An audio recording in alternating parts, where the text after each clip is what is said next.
आजकल जो है कनाडा में बहुत ज़्यादा लोग जो हैं वो डिपोर्ट हो रहे हैं फ्रीक्वेंटली।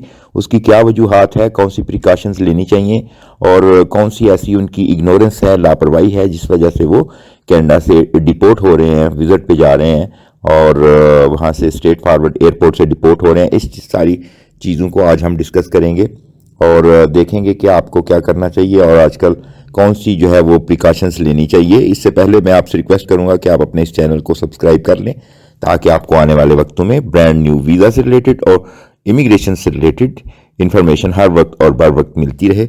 जल्दी से हम चलते हैं इस टॉपिक की तरफ।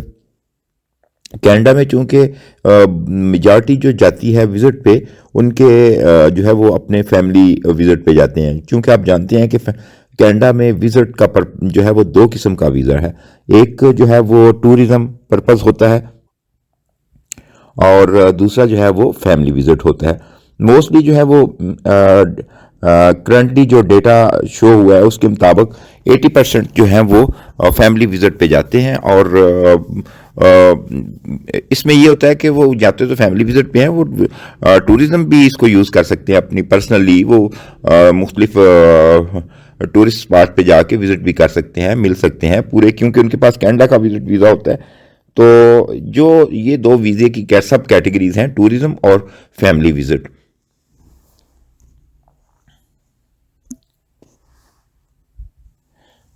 टूरिज्म और फैमिली विजिट में क्या होता है कि जब वो हम फैमिली विजिट के वीज़े पे आ जाते हैं, जब वो फैमिली विजिट के वीज़े पे जाते हैं उनको स्पॉन्सर किया जाता है। उनको स्पॉन्सर जो है उनके फैमिली पर्सन या उनके रिलेटिव या उनके कोई दोस्त या जानने वाले करते हैं और उसमें क्लियरली जो है वो रीज़न मेंशन की जाती है कि इस पर्पज़ के लिए आ रहे हैं, बर्थडे पे आ रहे हैं या अपनी फैमिली को मिलने आ रही है, मदर को मिलने आ रहे हैं, भाई को मिलने आ रहे हैं, या कोई वहाँ पे सेरेमनी है या शादी है, मैरिज है जिसके ऊपर वो हमें विज़िट करना चाहते हैं, या हमने काफ़ी अर्सा से उन्हें मिला नहीं है तो वो हमने उन्हें ऑफ़र किया है और ये मैं उन्हें स्पॉन्सर कर रहा हूँ। उनके रहने खाने पीने का बंदोबस्त जो है वो हम करेंगे और यहाँ पे हमारे घर में रहेंगे, इस टाइम पे रहेंगे, राइट। ये तो होती है फैमिली विजिट। और जो टूरिज्म होता है वो तो आप अपने बिल्कुल बिहाफ पे जाते हैं कि मैं ये स्पॉट्स हैं यहाँ पे जाना चाहता हूँ। उसके लिए क्राइटेरिया थोड़ा सा डिफरेंट है और उस वीज़ा को देते वक्त जो है वो visa officer as a tourist consider करता है आपको।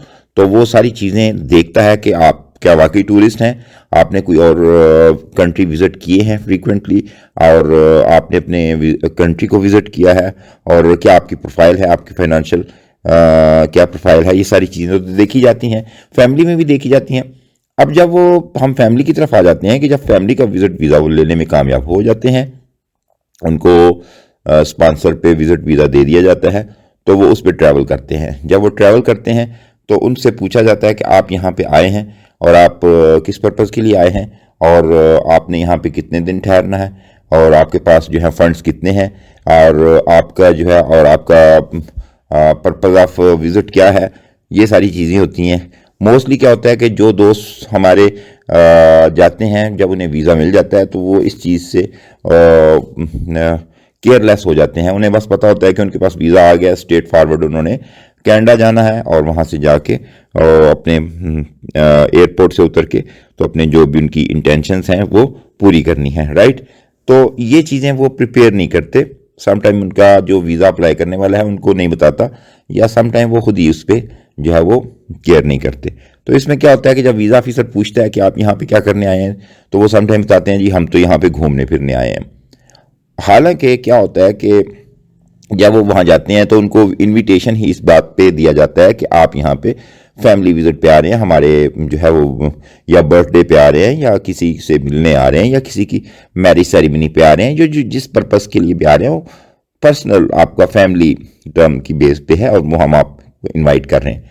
लेकिन वो इस बात पे जो है वो उन्हें याद ही नहीं रहता या वो इतने एक्साइटेड होते हैं या जो भी रीज़न है केयरलेसनेस करने, वो बताते हैं कि जी हम तो यहाँ पे टूरिज्म के लिए आए हैं। जब उनसे पूछा जाता है तो वो कितने फंड्स हैं आपके पास, तो वो फंड्स भी उनको सेटिस्फैक्ट्री तौर पे नहीं बता सकते क्योंकि उनका ख्याल था कि उनको तो बुलाया गया है, स्पॉन्सर किया गया है, इनविटेशन दी गई है। हालांकि स्पॉन्सर का मतलब ये नहीं है कि आप बिल्कुल कंगाल हैं और आप बैंकरप्ट हैं या आपके पास कुछ पैसे ही नहीं है, इवन आप टिकट के भी आप जस्टिफाई ना करें, आप यहाँ आने की रीज़न जस्टिफाई ना करें।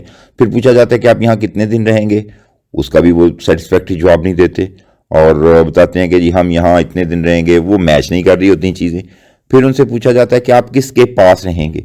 सम टाइम वो क्या करते हैं कि मिसलीडिंग सी इन्फॉर्मेशन दे देते हैं कि हम होटल में ठहरेंगे, यहाँ ठहरेंगे, हालांकि उनके जब वीज़ा दिया जाता है तो वो बाकायदा मेंशन होता है कि ये बंदा मैं इनवाइट कर रहा हूँ, वहाँ का कैनेडियन सिटीज़न या कैनेडियन पीआर होल्डर मेंशन करता है कि मैं यहाँ पे अपने घर में ही नहीं ठहराऊँगा।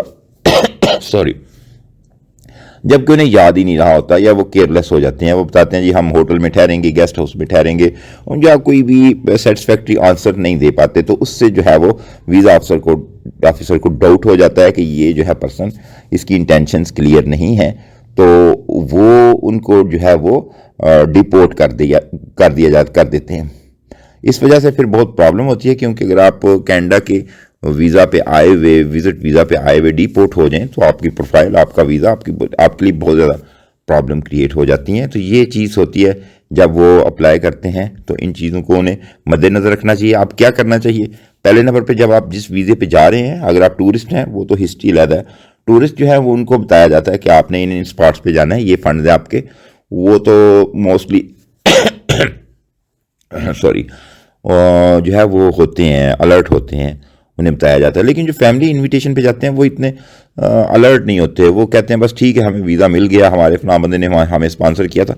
उनको प्रिकॉशंस लेनी चाहिए, उनको याद रखना चाहिए, अपने साथ डॉलर रखने चाहिए, एटलीस्ट $2000 होने चाहिए, 1200 से 1200 से $2000 तक उनके पास होने चाहिए। और उनको क्लियरली पता होना चाहिए कि वो इस जगह पे जा रहे हैं, अपने भाई के पास, अपनी सिस्टर के पास, या अपनी मदर के पास, या जिसके पास भी अपने फैमिली पर्सन के पास जा रहे हैं। और उनकी मैरिज सेरेमनी थी, उनकी बर्थडे थी, उन्होंने इस पर्पज़ के लिए उन्हें बुलाया था, और ये यहाँ पे इनके घर में ठहरेंगे, और उनका घर यहाँ पे लोकेटेड है, और इतने दिन वो ठहरेंगे।